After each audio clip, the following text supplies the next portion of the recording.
ભરૂચ જિલ્લામાં 31મી ઉજવણીને લઈને પોલીસ મેદાનમાં ઉતરી વાહન ચેકિંગથી માંડી ટ્રાફિકોના નિયમોનું પાલન કરાવવા સાથે નશાબાજોને પકડવા માટે પોલીસની કામગીરી। વાહન ચાલકે નશો કર્યો છે કે કેમ તેને લઈને થર્મોમીટરથી પોલીસ માપી અને પ્રોહિબિશનના ગુના દાખલ કર્યા।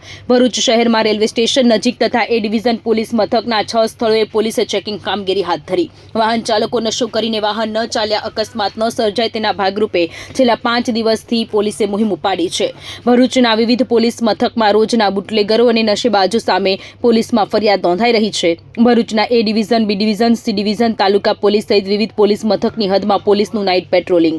ભરૂચના પોલીસ મથકમાં નશેબાજો સામે તથા ટ્રાફિકોનું નિયમોનું પાલન ન કરનારાઓ સામે ગુનાઓ નોંધાઈ રહ્યા છે।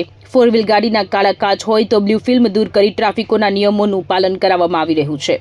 અઝર પઠાણ, ભરૂચ, સત્યડી ન્યૂઝ। જો તમે આ વિડીયો ફેસબુક પર જોઈ રહ્યા છો તો લાઈક અને ફોલો કરો, અને YouTube પર જોઈ રહ્યા છો તો અમારી ચેનલને સબસ્ક્રાઇબ કરો। satyade.com આઝાદી સમાચારોની।